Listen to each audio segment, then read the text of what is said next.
Energy department के माध्यम से जो योजनाएं धरातल पर उतरी है और हमारे मुख्यमंत्री भजनलाल जी शर्मा की नेतृत्व में जिस तरह से विकसित भारत के मॉडल को सफल बनाने के लिए आवश्यक है कि हम विकसित राजस्थान का मॉडल तैयार करके और उस पर आगे चलें और उस पर हम आगे निरंतर बढ़ रहे हैं। और उसमें माननीय मुख्यमंत्री जी ने ऊर्जा विभाग को सर्वोच्च प्राथमिकता भी दी है। वो जहां भी अपने किसी भी उद्बोधन में जब कहते हैं तो वो ऊर्जा विभाग की उपलब्धियों को प्राथमिकता के साथ में अपने उद्बोधन में बताते रहे हैं। और जिस तरह से मुख्यमंत्री जी का विजन है कि राजस्थान ऊर्जा के क्षेत्र में एक आत्मनिर्भर बने और हम इस संकल्प को साकार करने के लिए पूरी प्रतिबद्धता के साथ काम भी कर रहे हैं। हमने बीते 2 वर्षों में उत्पादन, प्रसारण, वितरण, ऊर्जा के क्षेत्र में इन सभी महत्वपूर्ण आयामों को लगातार मजबूती दी है। राजस्थान सौर ऊर्जा और अक्षय ऊर्जा क्षमता में देश का प्रथम राज्य है। हमारी कुल अक्षय ऊर्जा क्षमता 41,189 मेगावाट हो गई है, जो बीते वर्षों में अक्षय ऊर्जा क्षमता 17,820 मेगावाट की बढ़ोतरी हुई है।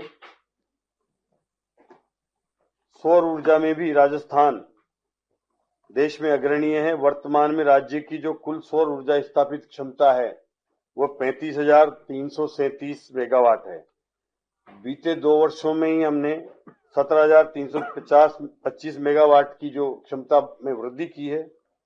और माननीय मुख्यमंत्री जी ने 2027 तक हमारे किसानों को कृषि के लिए उपयोग होने दिन में बिजली देने का जो संकल्प लिया है, उसकी क्रियान्विति के लिए हम मिशन मोड पर काम कर रहे हैं। प्रदेश के 22 जिलों में हम 2 ब्लॉक में अभी वर्तमान में भी बिजली की विद्युत आपूर्ति दिन में कर रहे हैं। और पीएम कुसुम योजना को हमारी सरकार ने लगातार मजबूती दी है।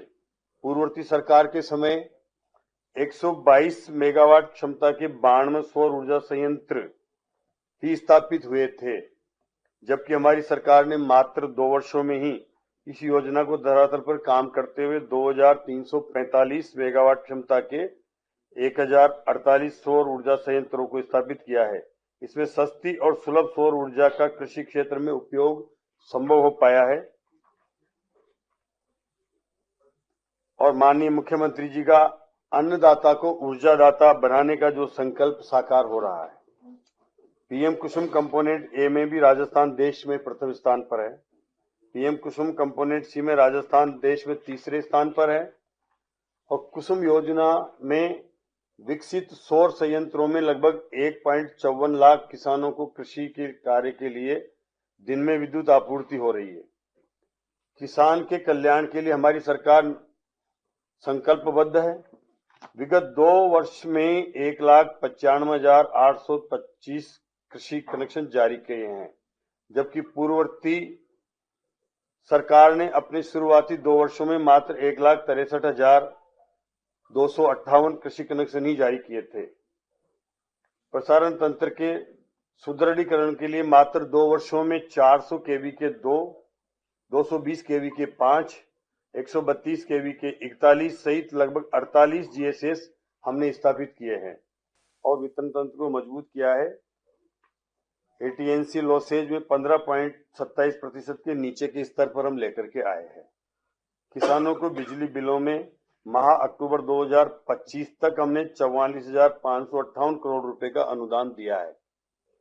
पीएम सूर्यघर मुफ्त बिजली योजना के अंतर्गत 25/11/2025 तक हमने 425.18 मेगावाट क्षमता के 1,05,608 रूफटॉप सोलर स्थापित किए हैं। 150 निःशुल्क बिजली योजना के अंतर्गत सोलर रूफटॉप संयंत्र की स्थापना में भी हम 17,000 रुपए की सब्सिडी देना हमने प्रारंभ कर दिया है। जयपुर डिस्कॉम ने 18 में से 13 सर्किल पर मीटर जो डिफेक्टिव थे वो हमने 0 कर दिए हैं। 13 जयपुर डिस्कॉम के 18 में से 13 सर्किल में। पीएम सूर्य घर मुफ्त बिजली योजना में राजस्थान देश में 5वें स्थान पर है और रूफटॉप सोलर में 3रे स्थान पर है। रिवैम्प डिस्ट्रीब्यूशन सेक्टर स्कीम के अंतर्गत 12.21 लाख स्मार्ट मीटर लगाए गए हैं। 33 केवी के 237 फीडरों का हमने विभाजन किया है। 11 केवी के 3764 फीडरों का विभाजन किया है।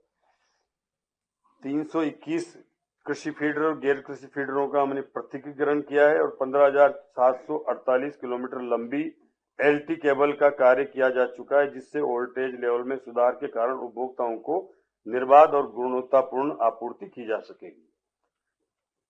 तीनों डिस्कोमों में हमने 26 नए विद्युत के नए कार्यालय खोले गए हैं और जनवरी में 25 तक अधिकतम 19,165 मेगावाट जो हमारी सर्वाधिक उच्च डिमांड रही है, उसको भी हमने बिना किसी विद्युत कटौती के पूरा किया है। अक्षय ऊर्जा निगम लिमिटेड द्वारा राज्य के कार्यालयों पर जो सौर ऊर्जा के लिए भी 1000 मेगावाट हेतु जो कार्यादेश भी हेम मॉडल पर दिए गए हैं। इस तरह से ये हमारी जो 2 साल की उपलब्धि हमारी सरकार की ऊर्जा विभाग की रही है और जिस तरह से हमने निरंतर हमारे इन विभागों के माध्यम से प्रयास किया है, उसका नतीजा है कि आज पिछली सरकार के समय आए दिन शाम को बिजली कटौती हुआ करती थी, कई बार ट्रिपिंगें आती थी अधिकतर, लेकिन आज हम निर्बाध बिजली दे पा रहे हैं। तो निश्चित रूप से हमारी 2 साल की उपलब्धि है। किसानों को हमने पिछले सीजन में भी बिना किसी कटौती के पर्याप्त मात्रा में बिजली दी है। इस बार भी हम यही उपलब्ध करवा रहे हैं कि रबी सीजन में भी किसानों से किसी तरह का कोई कहीं से कोई किसी तरह का आंदोलन नहीं हो रहा है और ये सरकार की उपलब्धि है, हमारे विभाग की उपलब्धि है कि मुख्यमंत्री के नेतृत्व में हम किसानों को अधिक से अधिकतर किसानों को दिन में बिजली दे पा रहे हैं। क्षमता 6,833 मेगावाट एवं वित्तीय वर्ष 25-26 में 6,448 मेगावाट प्राप्त की गई है। हमारी सरकार ने विद्युत उत्पादन बढ़ाने का जो फोकस किया है, उसमें केंद्रीय उपक्रमों के साथ संयुक्त उद्यम के अंतर्गत 42,438 मेगावाट क्षमता, 4,095 मेगावाट क्षमता की परंपरागत और 38,343 मेगावाट क्षमता की अक्षय ऊर्जा परियोजना को विकसित करने हेतु हमने 1.93 लाख करोड़ के एमओयू भी हस्ताक्षर किए हैं, जो 1.20 लाख करोड़ रुपए की निवेश की ज्वाइंट वेंचर कंपनी भी गठित की जा चुकी है। अक्षय ऊर्जा निगम एवं उत्पादन निगम को सरकार ने 22,987 मेगावाट के सोलर पार्कों हेतु 44,247 हेक्टेयर भूमि भी आवंटित कर दी गई है। राजस्थान में देश का सबसे बड़ा सोलर पार्क एनर्जी पार्क जो है वो गूगल में विकसित किया जा रहा है और बैटरी एनर्जी स्टोरेज सिस्टम में भारत सरकार द्वारा जो स्टेट कंपोनेंट के तहत हमें वीजीएफ की सहायता दी थी, वो 27 लाख रुपए प्रति मेगावाट पीएमडीएफ योजना और 18 लाख रुपए प्रति मेगावाट के अंतर्गत बेस में भी अभी स्टेट कंपोनेंट केपीएसयू कंपोनेंट में मिलाकर 6,000 मेगावाट क्षमता के कार्यादेश हमने एलओआई जारी कर दिए हैं। जब हमने सरकार से ये विभाग संभाला था, तब आए दिन कोयले की कमी की वजह से हमारे कोयले के संयंत्र थे वो कम क्षमता से चलाए जा रहे थे और आज हमारे कोयले के संयंत्र पूरी क्षमता के साथ चल रहे हैं। परसा कोल ब्लॉक में भी 2025 में खनन प्रारंभ किया जा चुका है और इतना ही नहीं, छत्तीसगढ़ में तीसरी कोल ब्लॉक केंटे एक्सटेंशन से भी जो लंबित स्वीकृतियां थी वो भी समस्त स्वीकृतियां हमने प्राप्त कर ली है। पर्यावरण एवं वन स्वीकृति के पश्चात 2026 से उक्त कोल ब्लॉक से भी खनन प्रारंभ किया जाना संभव हो पाएगा। वर्तमान में पर्याप्त कोयले की आपूर्ति हम कर ही रहे हैं। इसके साथ साथ हम सुपर क्रिटिकल सूरतगढ़ जो 1320 मेगावाट की इकाई है 7 और 8, छबड़ा सुपर क्रिटिकल जो 1320 मेगावाट की इकाई है 5 और 6 में भी किए गए उचित रखरखाव की वजह से फलस्वरूप हम मौजूदा क्षमता लगभग 150 से 200 मेगावाट अतिरिक्त उत्पादन होने का परिणाम है कि फिक्स कॉस्ट में भी हम लगभग 90 लाख रुपए प्रतिदिन एवं कोल कोस्ट में 1.50 करोड़ रुपया प्रतिदिन की बचत कर रहे हैं। ये हमने इन संयंत्रों को वहां पर मेंटेनेंस करके, उनका रखरखाव ठीक करके और जो उनकी क्षमता बढ़ाई है, प्रोडक्शन बढ़ाया है और उसकी वजह से ये एफिशिएंसी हम कर पाए हैं कि आज ये इतनी हमारी बचत भी हो रही है, लगभग 1.5 करोड़ रुपया प्रतिदिन और 90 लाख रुपया प्रतिदिन की फिक्स कॉस्ट में। केवल 44 जीएसएस स्थापित हो पाए थे, तो उनके 5 वर्ष बराबर हमारे 2 वर्ष उनसे भी ज्यादा है, 5 वर्ष से भी ज्यादा हमारे 2 वर्ष हैं। और मैं आपको बताना चाहूंगा कि विभिन्न क्षमता के 213 पावर ट्रांसफार्मर हमने स्थापित किए हैं, जिनकी क्षमता बढ़ाई है और उससे 8,534 एमवीए की वृद्धि हुई है। विद्युत उत्पादन क्षमता में वृद्धि में हमारी सरकार ने तत्परता से काम किया है। विगत 2 वर्षों में प्रदेश में उपयोग हेतु कुल उत्पादन क्षमता 6,834 मेगावाट की वृद्धि हुई है, जबकि पूर्ववर्ती सरकार के पूरे 5 वर्ष में राज्य में उपयोग के लिए मात्र 3,958 मेगावाट उत्पादन ही बढ़ाया गया था। यशस्वी प्रधानमंत्री नरेंद्र मोदी के आशीर्वाद से, हमारे मुख्यमंत्री जी के प्रयासों से उच्च स्तर पर प्रयास हुए और जिससे हमारी सरकार ने पीकेबी कोल ब्लॉक को कोयले का खनन 2024 से पुनः प्रारंभ करवाया। इसका नतीजा है कि आज हमारे प्रदेश में थर्मल इकाइयों में भरपूर कोयला है। मात्र दिसंबर 24 में कुल 725 माह दिसंबर 24 में 775 कोल रेक प्राप्त हुई है, जो अब तक की माह प्राप्त हुई सर्वाधिक कोल की आपूर्ति है। हमने उन 5 साल में, उन्होंने 44 बनाए, हमने 48 बना दिए 2 साल में। अब इसमें कहां पर आंकड़ा को हम मैनिपुलेट कर रहे हैं? हमने जो दिया है आपको, ये आंकड़े वो हैं जो हमारी प्रगति है। जिस तरह से हमने 213 नए राशन तंत्र के जीएस की क्षमता बढ़ाई है, तो ये सब चीज हम कर पा रहे हैं, वही आपको हम लेकर के, हमारी उपलब्धि लेकर के आ रहे हैं। अब उनकी उपलब्धि कुछ रही नहीं। 5 साल में उन्होंने कटौती कितनी हुई आपके सामने है कि कितनी बिजली की आए दिन कटौतियां होती थी। हम बिना किसी कटौती के आज बिजली दे पा रहे हैं, कोई कटौती नहीं हो रही है, कोई लोड सेटिंग नहीं आ रहा है। तो ये सब आप देख रहे हैं ना कि किसी तरह का लोड सेटिंग नहीं कर पा रहे। जीरो लोड सेटिंग पे हम आज भी 19,000 मेगावाट की उस डिमांड को भी पूरा कर पा रहे हैं। सब्सिडी के रूप में अपनी देती है, तो वो लगभग अपना एवरेज 28,000 का टोटल एनुअल सब्सिडी मिलती है, 28,000 करोड़ की। 28,000 करोड़ की उसमें बस वो दोनों एग्रीकल्चर सब्सिडी भी है, ये भी है, पूरा अप्रोक्सीमेटली इतना आता है। भाई कृषि और जो अपनी रेजिडेंशियल उपभोक्ता है, उनकी मिला के लगभग 28,000 करोड़ की सब्सिडी सरकार हमारे इन निगमों को देती है और वो उसको कम करने के लिए हम प्रयासरत हैं। और कृषि के लिए तो हम प्रयासरत हैं कि हम डे टाइम पे शिफ्ट कर रहे हैं ताकि वो कॉस्ट उनकी कम आए।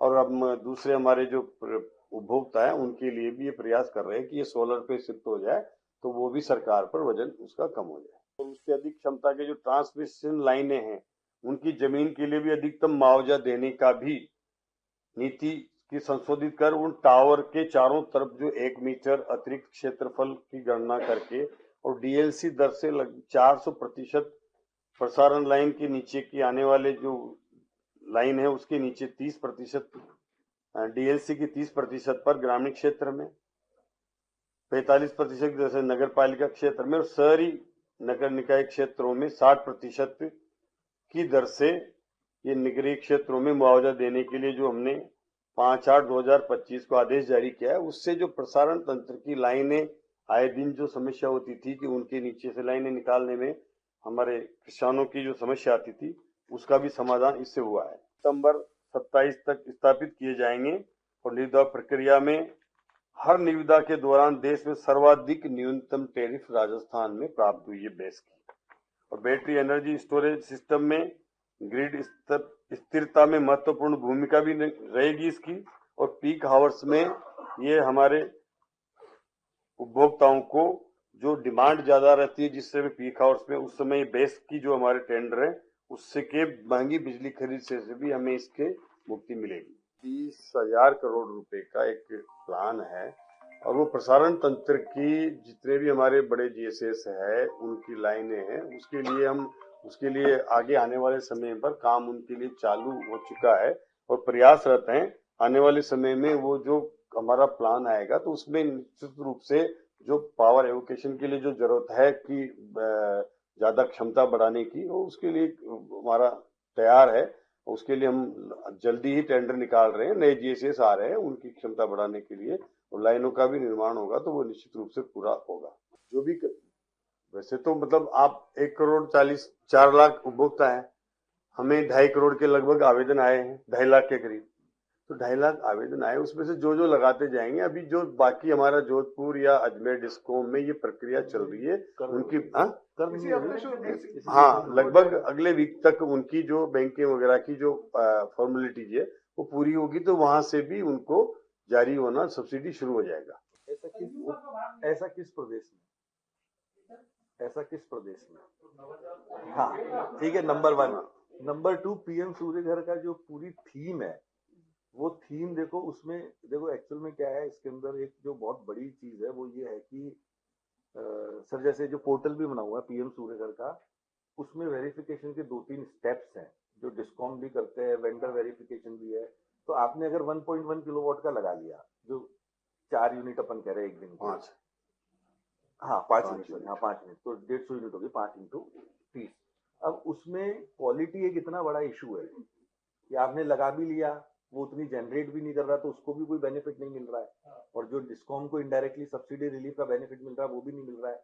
इसलिए क्वालिटी इंस्टॉलेशन बहुत ज्यादा जरूरी है।